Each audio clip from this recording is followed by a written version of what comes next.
Hello student, स्वागत है आपका फिजिक्स विथ इलेक्ट्रॉनिक्स पाठशाला में। आज के इस लेक्चर में हम लोग क्वांटम मैकेनिक्स यूनिट सेकंड का जो हर्मिशियन ऑपरेटर पढ़ रहे थे उस हर्मिशियन ऑपरेटर के प्रॉपर्टी को डिस्कस करेंगे। ठीक, टोटल 3 प्रॉपर्टी है, जिसमें जो पहला प्रॉपर्टी इसका है हर्मिशियन ऑपरेटर है रियल आइगन वैल्यू, इसको हम लोग आज डिस्कस करेंगे और बाकी 2 प्रॉपर्टी को आगे आने वाले वीडियो में डिस्कस करेंगे। ओके, तो हर्मिशियन प्रॉपर्टी को डिस्कस करने के पहले, मतलब हर्मिशियन ऑपरेटर के प्रॉपर्टी को देखने के पहले आपको हर्मिशियन ऑपरेटर का नॉलेज होना चाहिए, हर्मिशियन ऑपरेटर के बारे में पता रहना चाहिए कि हर्मिशियन ऑपरेटर क्या होता है। तो हर्मिशियन ऑपरेटर के ऊपर भी मैं वीडियो बना चुका हूँ, आप पहले जाके उस वीडियो को देखिए, तब इस वीडियो को देखिए, तब आपको अच्छे से समझ में आने वाला है। ओके, तो देखिए हर्मिशियन ऑपरेटर हम लोग कल देखे थे, थोड़ा सा रिकॉल करता हूँ।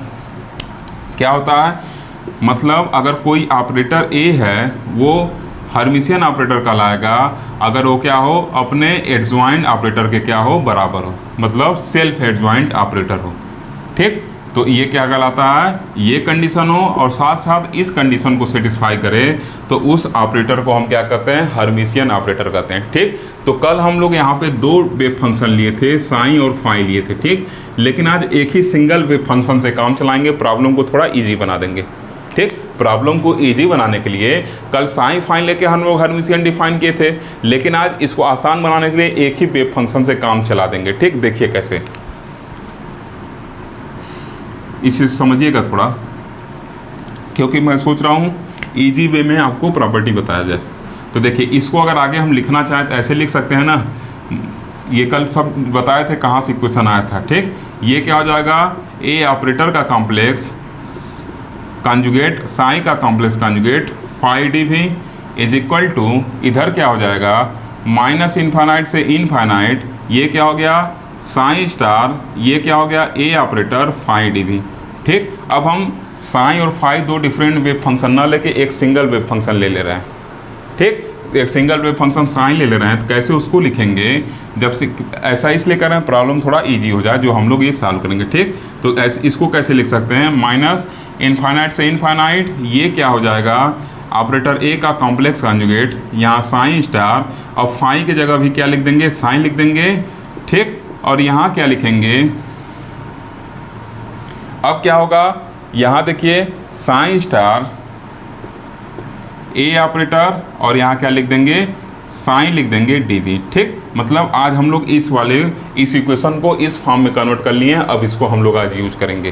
क्लियर है, आप इसे कंफ्यूज मत होइएगा, मैं जो 2 वेव फंक्शन था इनके जगह एक ही वेव फंक्शन साइन मान लिया हूँ। ठीक, क्लियर है, क्लियर है चीज़, तो इनके जगह क्या किया हूँ, एक ही वेव फंक्शन साइन मान लिया हूँ, तो साइन को इस फॉर्म में हम लिख सकते हैं। ठीक, ऐसा क्यों किए हैं, ताकि प्रॉब्लम थोड़ा ईजी हो जाए, नहीं 2 वेव फंक्शन लेके घूमना पड़ेगा। क्लियर है, इससे भी निकल जाएगा, लेकिन अधिकतर बुक में यही फॉलो किया है इसी वाले को, इसलिए मैं क्या करूँगा, इसको फॉलो करूँगा और इस वाले फार्मूले से भी एक आपको एग्जांपल करके दिखा दूँगा अगले वीडियो में। ठीक, तो आप कन्फ्यूज नहीं होइए, ऐसा ना सोचिएगा कि यूजलेस है, ये भी आपके लिए यूज़फुल है और ये भी क्या है आपके लिए यूज़फुल है। क्लियर, तो इस वाले को मैं यूज करूँगा, तो ये अपने दिमाग में रखे रहिएगा, अभी आगे ये वैल्यू आएगा। ठीक, इसको मैं नोट कर देता हूँ ऊपर, यहाँ इसको नोट कर देता हूँ। ठीक, आगे हम लोग इसको यूज करेंगे क्या, माइनस इनफाइनाइट से इनफाइनाइट ए ऑपरेटर का क्या कॉम्प्लेक्स कॉन्जुगेट साइन का complex conjugate psi d v is equal to, ये क्या हो जाएगा माइनस इनफाइनाइट से इनफाइनाइट, ये क्या हो गया psi star operator A psi d v. ठीक, इस चीज़ को लिख दिया, कहाँ से आया समझा दिया आपको। ठीक, क्या किया हूँ, साइन और फाई की जगह एक ही वेव फंक्शन ले लिए हैं, क्या साइन, मतलब फाई इक्वल टू भी साइन ले लिए हैं। क्लियर, वेव फंक्शन तो कह ही रहे हैं, वेव फंक्शन साथ साथ क्या होगा, वो आइगन फंक्शन भी होगा। क्लियर, तो अब देखिए क्या लिखेंगे, let us consider a Hermitian operator A, मान ले रहे हैं कोई एक हर्मिशियन ऑपरेटर ए है, आप B C D E F कुछ भी मान सकते हैं। ठीक, ए है, उसके बाद लिख रहे हैं let psi and A, psi and small A, अधिकतर बुक में लेमडा लिया तो आप लेमडा भी ले सकते हैं। ठीक, तो psi and small A with the eigenfunction and eigenvalue of operator A, और मान ले रहे हैं कि साइन और ए जो क्या है आइगन फंक्शन और आइगन क्या है आइगन फंक्शन और आइगन वैल्यू है किसका, ऑपरेटर ए का। क्लियर। तो अगर ऐसा हम कह दिए हैं तो आइगन इक्वेशन भी लिख सकते हैं। आइगन इक्वेशन क्या होता है पीछे हम लोग पढ़े हैं। तो आइगन इक्वेशन क्या हो जाएगा, A operator psi equal to A psi हो जाएगा। ठीक, जहाँ ए क्या है आइगन वैल्यू है और साइन क्या है आइगन फंक्शन है। ठीक, तो अब क्या करेंगे इसका, देखिए एक बार हमको किसकी जरूरत पड़ेगी, ये प्रॉपर्टी देखिए, एक बार ए ऑपरेटर साइन की जरूरत पड़ेगी। तो ए ऑपरेटर साइन का वैल्यू तो हम निकाल लिए हैं। अब एक बार ए स्टार और साइन स्टार की जरूरत पड़ेगी, तो उसके लिए क्या करना पड़ेगा, इसका कॉम्प्लेक्स कॉन्जुगेट लेना पड़ेगा। तो क्या लिखेंगे, taking complex conjugate of both side of equation first. क्यों ऐसा कर रहे हैं, क्योंकि इसमें वैल्यू हमको ले आके पुट करना है, इस वजह से ऐसा कर रहे हैं। ठीक, तो ए ऑपरेटर साइन का वैल्यू तो हम लोग निकाल लिए हैं, लेकिन अब ए ऑपरेटर का कॉम्प्लेक्स कॉन्जुगेट, अगर उसको ऊपर स्टार बनाओ तो उसको क्या कहते हैं कॉम्प्लेक्स कॉन्जुगेट। साइन के ऊपर स्टार बना तो कॉम्प्लेक्स कॉन्जुगेट, ए के ऊपर स्टार बना तो उसको क्या कहते हैं कॉम्प्लेक्स कॉन्जुगेट। वो सिंबल होता है स्टार बनाना, मतलब कॉम्प्लेक्स कॉन्जुगेट का सिंबल होता है। ठीक, तो ए ऑपरेटर का complex conjugate into sine operator complex conjugate, इसका वैल्यू निकालना है। तो इस वजह से इसका भी वैल्यू, हम इसका वैल्यू पुट करना है, इस वजह से इसका वैल्यू भी निकालनी है। कैसे निकाले हैं, इन दोनों साइड का क्या लिए हैं कॉम्प्लेक्स कॉन्जुगेट लेनी है। ठीक, अब नेक्स्ट सेशन में हम लोग देखेंगे इसके आगे क्या एग्जाम में लिख कर आना है। ओके, ये थ्योरम्स हैं। ओके, अब देखिए आगे क्या लिखेंगे, इक्वेशन फर्स्ट और सेकेंड लास्ट सेशन में हम पाए थे, उसको यहाँ नोट कर लिए हैं। ठीक, अब इसके आगे क्या लिखना है उस चीज़ को देखेंगे। तो लास्ट सेशन में जहाँ लिखे थे उसके नीचे अपने कॉपी में लिखना शुरू करिएगा। क्या लिखेंगे, since operator A is Hermitian operator. पहले हम लोग मान लिए हैं कि ऑपरेटर ए क्या है, हम लोग का हर्मिशियन ऑपरेटर है, तो इसलिए क्या लिखेंगे, सो बाय डेफिनेशन वी हैव। अतः हम लिख सकते हैं हर्मिशियन ऑपरेटर के डेफिनेशन से क्या ये चीज़ें बताए हैं, अभी हम लोग बताए थे ना ये कैसे निकला है, उसी को मैंने यहाँ क्या कर लिया, छाप लिया। ठीक, तो ये हम लिख सकते हैं हर्मिशियन ऑपरेटर से क्या लिख सकते हैं, माइनस इन्फानाइट से इन्फानाइट ए ऑपरेटर का कॉम्प्लेक्स कॉन्जुगेट साइन का कॉम्प्लेक्स कॉन्जुगेट साइन डी भी इक्वल टू माइनस इन्फानाइट से इन्फानाइट साइन का कॉम्प्लेक्स कॉन्जुगेट ए ऑपरेटर साइन डी भी। ठीक, ये साइड आप इधर भी लिख सकते हैं, इसको इधर भी लिख सकते हैं, कोई दिक्कत नहीं। हो सकता है आपको बुक में इसको इधर लिखा हो लेफ्ट हैंड साइड, इसको राइट हैंड साइड में, तो उससे कन्फ्यूज ना होइए। ठीक, याद नहीं करना, हम लोग को समझना है। तो हम लोग ऐसे समझें तो ऐसे लिखेंगे, बुक वाला ऐसे लिख रहा है तो ऐसे लिखे, कोई दिक्कत नहीं है। LHS इक्वल टू RHS है, चाहे इसको इधर लिखे चाहे इसको इधर लिखे। ठीक, इसलिए कोई चीज़ याद न करिएगा, समझेंगे तो काफ़ी आसान लगेगा, काफ़ी मज़ा आएगा। ठीक, याद करेंगे फिर दिक्कत फंसेगा आगे चल के। अब देखिए यहाँ से क्या है, अब बता देंगे where psi is well behaved. Well behaved जैसे कर रहे हैं तैसे ही आपके दिमाग में आना चाहिए, कल बताए थे ना। वेल बिहेव्ड मतलब क्या, प्लस इन्फानाइट और माइनस इन्फानाइट पे साइन का वैल्यू क्या हो जाएगा, जीरो हो जाएगा। मतलब प्लस इन्फानाइट और माइनस इन्फानाइट पे साइन क्या हो जाएगा, वैनिश हो जाएगा। Clear. And normalised wave function, normalised wave function क्या, माइनस इन्फानाइट से plus infinite psi star psi d की वैल्यू 1 होना चाहिए।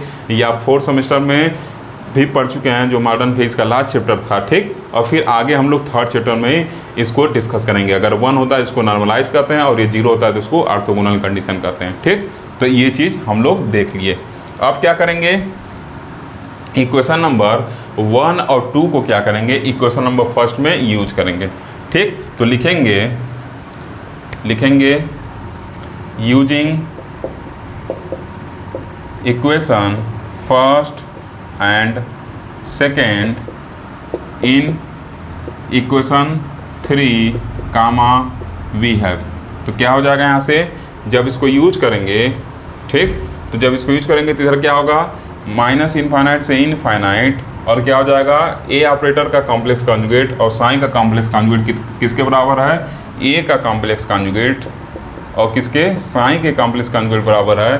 और इधर क्या हो जाएगा, साइन डी भी, फिर क्या हो गया, यहाँ क्या करेंगे, माइनस इनफाइनाइट से इनफाइनाइट साइन स्टार ए ऑपरेटर किसके बराबर है, सॉरी ये देखिए ए ऑपरेटर साइन किसके बराबर है, तो ए ऑपरेटर साइन ए साइन के बराबर है। तो क्या लिखेंगे, साइन स्टार, ये क्या हो जाएगा, ए साइन, इधर क्या हो जाएगा, डी भी। ठीक, तो ये क्या हो गया, जो इधर वैल्यू था ऑपरेटर ए का कॉम्प्लेक्स कॉन्जुगेट साइन का कॉम्प्लेक्स कॉन्जुगेट, ये किसके बराबर है, ए का कॉम्प्लेक्स कॉन्जुगेट साइन का कॉम्प्लेक्स कॉन्जुगेट, तो वो वैल्यू लिख देंगे। ठीक, और इधर क्या है, ए ऑपरेटर है उसके साथ साइन चिपका हुआ है, तो क्या लिख देंगे, ए साइन लिख देंगे। ठीक, तो इक्वेशन 1 और 2 को हम लोग क्या कर लिए, इसमें यूज कर लिए। ठीक, अब आगे क्या करेंगे, इसको सॉल्व करेंगे।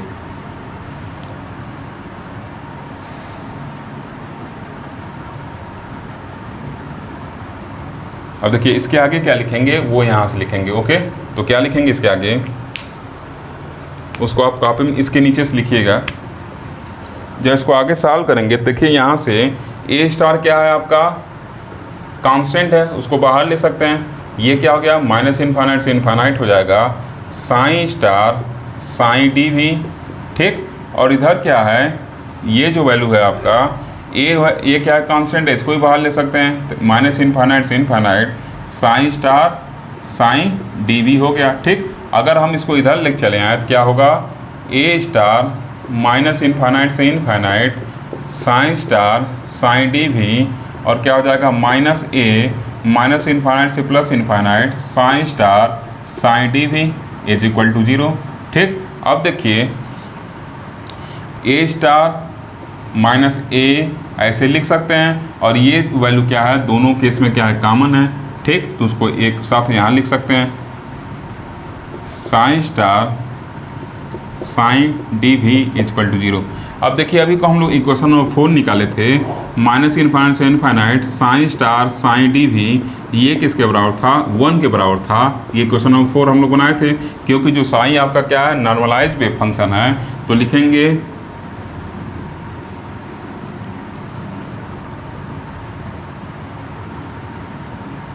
From equation 4 it is clear that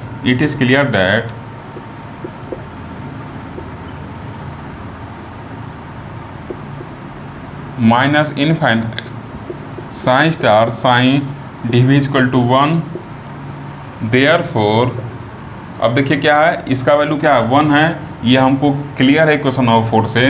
therefore इसको अगर इक्वेशन 5 हम कहते हैं,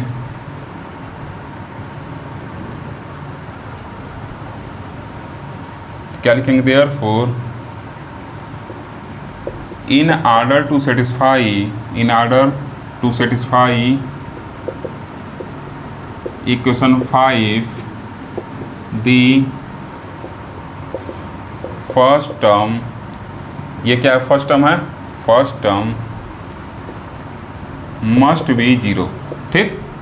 चूँकि चौथे इक्वेशन से क्लियर है कि ये वैल्यू क्या है आपका 1 है, इस वजह से इक्वेशन 5 को सेटिस्फाई होने के लिए मतलब left hand side right hand side के बराबर तभी होगा जब क्या हो कोई एक टर्म इसमें 0 हो। तो ये टर्म हम इक्वेशन 4 से कह सकते हैं इसका वैल्यू 1 है, तो लिखेंगे इसलिए in order to satisfy equation 5 को सेटिस्फाई होने के लिए द फर्स्ट टर्म, जो फर्स्ट टर्म है यहाँ आप तो नाम लिख दीजिए ऐसे, first term A star minus A. अगर इसको आप बाद में लिखे रहेंगे इसको पहले लिखे होंगे तो आप लिखेंगे सेकेंड टर्म और उसके आगे ब्रैकेट में ज़रूर लिख दीजिएगा, ठीक। द फर्स्ट टर्म इतना मस्ट बी 0, दैट इज अर्थात A star equal to A star minus A equal to 0, it's implied that A star is equal to A. देखिए यही हम लोग को क्या करना था प्रूव करना था, यही क्या करना था प्रूव करना था। ओके, नोट करिए। देखिए लास्ट सेशन में हम लोग नीचे यहाँ तक लिखे थे उसको मैं ऊपर लिख दिया हूँ, और ये इस बात की गवाही दे रहा है, ए क्या था आइगन वैल्यू था, ठीक। तो ये इस बात की गवाही दे रहा है कि this proof that eigen value of each Hermitian operator is क्या होगा रियल, इज रियल। इस चीज़ को समझिएगा, इज रियल, ठीक। कैसे इस चीज़ को हम कह सकते हैं, मान लीजिए 2 आइगन वैल्यू यहाँ दिख रहा है ए और ए का कॉम्प्लेक्स कॉन्जुगेट, 2 तरीके का आइगन वैल्यू दिख रहा है यहाँ पे, ठीक। तो ये रियल क्यों होगा, क्यों हम कहेंगे, अगर ए का वैल्यू हम क्या माने, ए का वैल्यू हम कुछ इस तरह, आप इस तरह सोचिए 2 + i3 कह ले रहे हैं, ठीक। तो ए स्टार क्या होगा 2 - i3 होगा। अगर एक आइगन वैल्यू हमारा क्या है, अगर ये कॉम्प्लेक्स नंबर इसको कहते हैं तो a = 2 + i3 मान ले रहे हैं अपने मन से, समझिएगा इस टेक्निक को। जब ये कंडीशन आया तो हम क्या कहेंगे रियल होगा। क्यों रियल होगा, क्योंकि अगर a को हम कॉम्प्लेक्स कॉन्जुगेट कंसीडर करें तो a स्टार का वैल्यू इतना होगा। तो क्या देखिए इस कंडीशन में ये दोनों इक्वल हैं, नहीं ना है। तो इस कंडीशन में इन दोनों को इक्वल होने के लिए ये वाला टर्म जो i के साथ वाला टर्म है वो 0 होना पड़ेगा। तो इसका मतलब ये इक्वल तभी होंगे जब क्या हो, ये दोनों आपस में इक्वल हो और इनका वैल्यू क्या होगा, देखिए रियल होगा। बात समझ गए होंगे। अगर कोई कह दे कि ए क्या है आपका कॉम्प्लेक्स कॉन्जुगेट है, तब क्या होगा, तो अगर ए कॉम्प्लेक्स कॉन्जुगेट है तो ए को हम 2+i3 के फॉर्म लिख सकते हैं, x+iy के फॉर्म में। तो ए स्टार क्या हो जाएगा 2, और जहाँ आई है वो -i3 हो जाएगा। तो ये थ्योरम क्या प्रूव कर रहा है कि ए स्टार ए के बराबर है। तो ए स्टार ए के बराबर तभी होगा जब कॉम्प्लेक्स नंबर क्या हो इसमें, मतलब जो आई के साथ जो नंबर हो वो क्या हो, 0 हो। तो इसका नाम ऑब्वियस है कि जो आइगन वैल्यू होगा वो क्या होगा, रियल होगा, क्योंकि दोनों वैल्यू देखिए क्या रियल है, ये तो 0 हो जाएगा। ठीक, और यहाँ से भी अगर ये वैल्यू रियल है तो ऑलरेडी रियल होगा। अगर आपके दिमाग में ये आता है कि कॉम्प्लेक्स होगा तब क्या होगा, तो कॉम्प्लेक्स होगा ही नहीं, क्योंकि अगर ये कॉम्प्लेक्स हो जाएगा तो ये थ्योरम क्या होगा, सेटिस्फाई होने के लिए ये वाला वैल्यू आपका 0 होना ही पड़ेगा, क्योंकि ये रियल का है तो इस वजह से कॉम्प्लेक्स होने का चांस ही नहीं है। क्लियर है? तो इस तरह से हम लोग प्रूव कर लिए कि आइगन वैल्यू जो होता है हर एक हर्मिशियन ऑपरेटर का वो क्या होता है, रियल होता है। ठीक, अगर आपको लेक्चर अच्छा लगे तो लेक्चर को ज़्यादा से ज़्यादा शेयर करिए, वीडियो को लाइक करिए और चैनल को सब्सक्राइब करिए और अपना वैल्यूएबल फीडबैक भी दीजिए। ठीक, थैंक यू फॉर वॉचिंग।